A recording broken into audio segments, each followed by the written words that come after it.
akiongeza mke Allah anaweza kafungua huku na pale. Mwisho Sheikh Ibn Baz rahimahullah ta'ala akamalizia, maneno ni mengi wayaturuke, akasema walwajibu ala an-nisa, jambo la wajibu juu ya kina mama, as-sabru ala al-jara wadh-dharra, awe mvumilivu kwa mke mwenzake, kwa mke mwenza. Kuna wanawake inafika tu ajifanye aumwa, hawezi kula mpaka mke mwenzake aondoke. Huyo hana akili. Ungekuwa na wewe ungefanyiwa hayo, ungekuwemo? Hebu kumbuka, uende ukazaa watoto wa kike, kesho na kesho kutwa wanaolewa ukewenza, na wao wafanyiwe hayo, kwa sababu yale unayofanya leo kesho na kesho kutwa inaweza kufanywa kwa mwingine.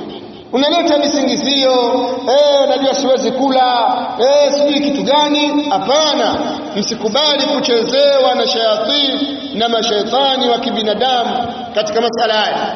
Sheikh Ibn Baz rahimahullah ta'ala anasema alwajibu ala an-nisa as-sabru ala al-jara wadh-dharra, yajibu ala al-mar'ati allati, ni wajibu juu ya mwanamke ambaye tu'minu billahi wal yawmil akhir, anamwamini Allah na siku ya mwisho, antasbira, awe na subra, avumilie. Usimfanyie vitimbi mwenzako, yule pia naye ni binadamu kama wewe. Lakini pia anasema wa anta'lama, natambue huyu mwanamke, anna hadha haqqun lizawji, kwamba hiyo ni haki ya mume wake. Kuongeza mke ni haki ya mume wako. Wa annahu la yajuzu laha, na kwamba haifai kwake yeye huyo mwanamke fi'lu ma la yanbaghi, kufanya yasiyofaa, inda wujudi zawjatin thaniya, pale ambapo atapatikana mke wa pili, maadamu ya'dil wa yuaddi alhaq, maadamu yule mwanaume anafanya uadilifu na anatekeleza haki.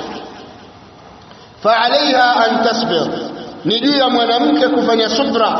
Wala yajuzu laha an tanfira, wala haifai kwa mwanamke kukimbia, au tutalib bitalaq, au akawa anataka talaka. Wako wanawake wanafanya hivyo, bana mimi nimeshindwa bana, mimi bora niache, siwezi vumilia, nafsi yangu dhaifu. Wewe dhaifu wapi wewe? Acha kujilea hivyo, unakwenda unapajua.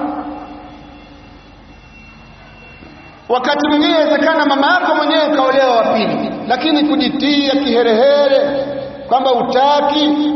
Kwa hiyo jambo la msingi ni kwamba mwanamke afanye subra. Hadha la yajuzu laha ma dama az-zawju qad adda al-haqqa alladhi alayhi qad qasama bi'adl wa anfaqa bi'adl, falaysa laha haqqun an tunasa. Haifai maadamu mwanamume ametekeleza haki yake, ametekeleza haki yake, amegawa kwa uadilifu na kila kitu kakisimamia kwa uadilifu, hakuna haki kwa mwanamke wa pili, kwa mwanamke wa kwanza kufanya ugomvi au tutalib bil firaq, au yeye akaamua kuachika kwamba sitaki, au akamkera mume wake mpaka amwache mke wa kwanza, anamfanyia vitimbi.